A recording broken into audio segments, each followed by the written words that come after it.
नमस्ते। आज का विषय है मांसाहार।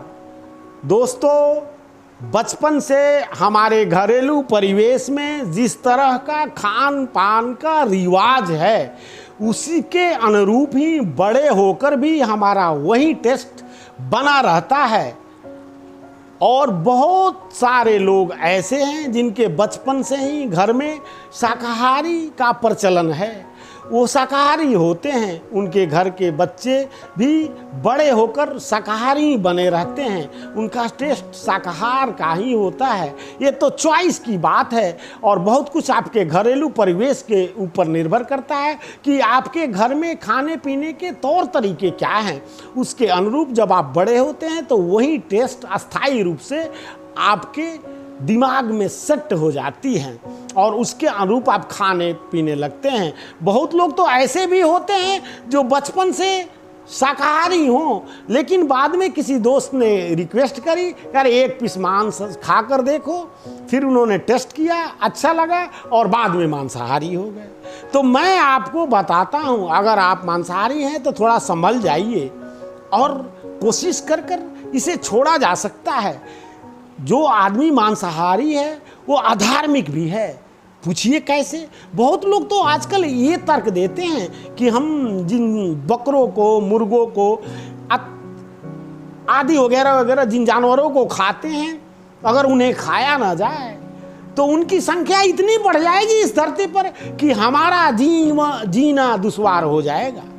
बताइए, फिजूल की मूर्खता भरी तर्क है। आप सोचते हैं कि आप बकरे को खाते हैं, मुर्गे को खाते हैं, तो ना मुर्गे की संख्या कम हो रही है ना बकरे की कम हो रही है, तो आप मूर्ख हैं। आप तो शेर को नहीं खाते, आप तो गीध को नहीं खाते, आप तो चील को नहीं खाते, आप गरुड़ को नहीं खाते, आप गेंडा को नहीं खाते। फिर ये सब क्यों दुर्लभ हो गई हैं? ये सब क्यों विलुप्त होती जा रही हैं? जरा ध्यान दीजिए, थोड़ा होशियार बनिए, थोड़ा समझदार बनिए। जिन जानवरों को हम खाते हैं, जिन पक्षियों को हम खाते हैं, उनका हम औद्योगिक उत्पादन भी कर रहे हैं कि उनकी कमी ना हो, हमारे खाने पीने में कमी ना हो। इसलिए बकरे की कमी नहीं होनी चाहिए, इसलिए मुर्गे की कमी नहीं होनी चाहिए। बड़े बड़े उद्योगपति दूसरे कार्यों को छोड़कर मांस को कैसे तैयार किया जाए, किसी जानवर को कैसे तैयार किया जाए, उनकी संख्याओं की कमी ना हो, जिससे इंसानों के खाने में कमी ना हो, इस पर वो अपना सारा फोकस कर और इस का ही औद्योगिक उत्पादन कर रहे हैं। तो भला बताइए, आपके खाने की जो जानवर, जो पक्षियां हैं, वो कम कैसे होंगी? नहीं होंगी। जिन जानवरों को आप खा नहीं रहे हैं वो विलुप्त क्यों हो रही है? तनिक विचार कीजिए। इन्हीं खाने के वजह से जिन जानवरों को आप खाते हैं उनके लिए अनाज की व्यवस्था तो करनी ही पड़ेगी। जब उनका पैदावार बढ़ाया गया तो उनके लिए अनाज भी तो बढ़ाना ही पड़ेगा। फिर उसके लिए जमीन कहाँ से आएंगी? जमीन तो बढ़ाना पड़ा उनके लिए अनाज तैयार करने के लिए।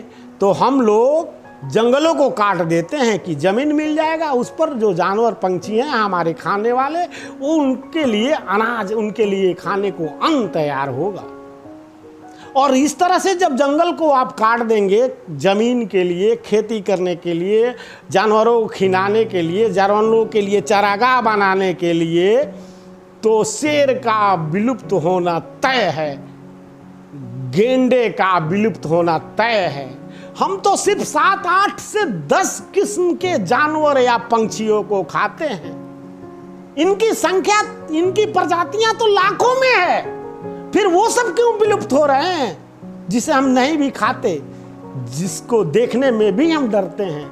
वो सब विलुप्त इसलिए हो रहे हैं कि उनके घर को हम लोग उजाड़ दे रहे हैं। हमारे खाने वाले जानवरों के लिए चारागाह बनाया जाए, इसके लिए हम जंगलों को काट दे रहे हैं। तो भला शेर कैसे नहीं विलुप्त होंगे? आप तनिक विचार कीजिए।